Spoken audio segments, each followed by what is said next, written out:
par Rodrigue Aigo. La Voix des Sans-Voix. Lomé, la capitale togolaise, placée sous haute surveillance avec le déploiement d'un dispositif sécuritaire qui met le pays en alerte, on dirait un pays en guerre, a abrité du 08 au 12 décembre 2025, un rendez-vous que les organisateurs ont dénommé « 9e Congrès panafricain ». Ce marché fait de surprises désagréables qui, contre toute attente, ont réussi à désillusionner le régime de Lomé, était pourtant annoncé comme un moment historique qui devrait redonner souffle à l'idéal d'unité, de souveraineté et de solidarité des peuples africains. Organisé dans un contexte de crise multiple, politique, économique, climatique et identitaire, ce congrès, en tenant compte de la plus grande des surprises, la sortie de Sifiou Kabal-Kabel décrivant les réalités de gouvernance de Faure Gnassingbé et son régime, lançant un appel historique pour la libération des prisonniers politiques, a plutôt été une plateforme de dialogue franc et inclusif, au lieu de fédérer les énergies progressistes du continent et de la diaspora. L'événement a sombré dans la dissonance, l'instrumentalisation politique et la perte de crédibilité. Le discours tranchant de Sifiou Kabal-Kabel, activiste et militant panafricaniste bissau-guinéen, a mis à nu les contradictions de la rencontre, dénonçant une tentative de récupération de l'agenda panafricaniste par des régimes autoritaires. Ces mots ont résonné comme un acte de vérité brute, face à des esprits préparés pour n'entendre que les éloges à l'endroit de son Excellence, Monsieur le Président, pour applaudir à rompre les phalanges. L'autre fait marquant et plus révélateur de la crise morale du Congrès fut la démission retentissante du Dr Nyakala Goké, de son poste de président du comité scientifique. Par son geste, Dr Nyaka protestait vigoureusement contre les manipulations politiques et le manque d'indépendance intellectuelle observé et encaissé le long du processus. Sa démission symbolise la fracture entre les aspirations panafricanistes authentiques et les stratégies de façade utilisées par les organisateurs du spectacle, pour plutôt redorer leur image internationale. Ce congrès qui a essuyé un cuisant échec surtout avec la contradiction entre les valeurs et principes du panafricanisme et les valeurs que traînent les organisateurs, ouvre un débat fondamental. Qu'est devenu le panafricanisme dans un continent où certains régimes s'en réclament tout temps? Bafouant les droits des peuples? Le régime de Faure Gnassingbé, hôte du Congrès, en est l'exemple frappant. Ce régime et son système RPT UNIR ne peuvent en aucun cas être assimilés au panafricanisme pour plusieurs raisons fondamentales qui sont en contradiction avec l'essence même du panafricanisme.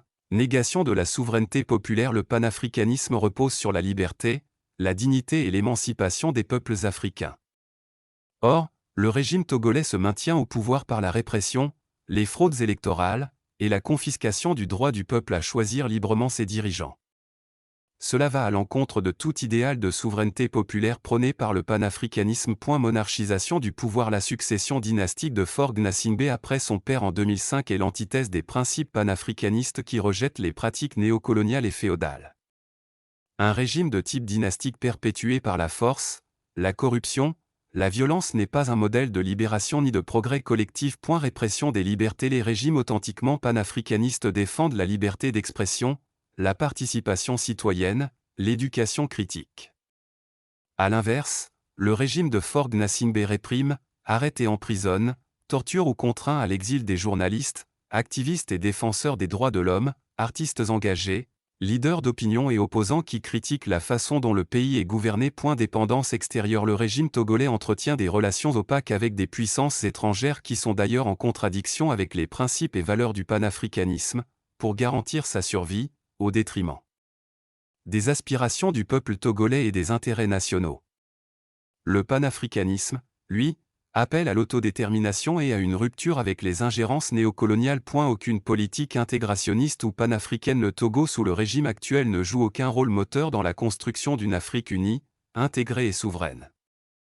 Aucun projet continental fort ou d'unité africaine n'a été porté par ce pouvoir. Et son nom est cité dans des conspirations qui remettent en cause les principes et valeurs du panafricanisme qui est plutôt un idéal de libération, de justice, de solidarité africaine et de rupture avec l'oppression. Pour conclure, il faut dire que le 9e Congrès panafricain de Lomé, au lieu de renforcer les fondations d'un panafricanisme authentique, a mis en lumière l'écart grandissant entre les discours officiels et les réalités politiques dans le pays et sur le continent. La tentative de récupération de cette noble cause par des régimes autoritaires comme celui du Togo, dont le pouvoir usurpé s'éternise au mépris des libertés, des droits humains et de la volonté populaire, A vidé l'événement de son essence. Le panafricanisme ne peut être un slogan creux au service de l'autopromotion de dirigeants en quête de légitimité. Il doit demeurer un projet de libération, de dignité, de justice sociale et de solidarité entre les peuples.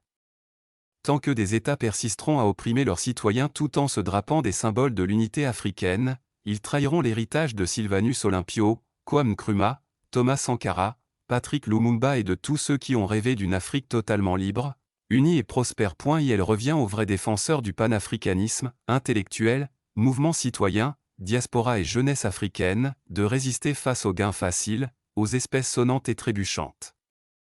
Il leur revient une dose d'intégrité pour reprendre le flambeau et poursuivre l'œuvre des visionnaires du panafricanisme, loin des scènes maquillées. Le combat pour une Afrique souveraine commence par le refus de la dévolution dynastique du pouvoir, de la confiscation ou de la conservation du pouvoir. Le combat pour une Afrique souveraine commence par la fin de la corruption et de l'impunité. Le combat pour une Afrique souveraine commence par la construction d'institutions démocratiques fortes et non la promotion des hommes forts.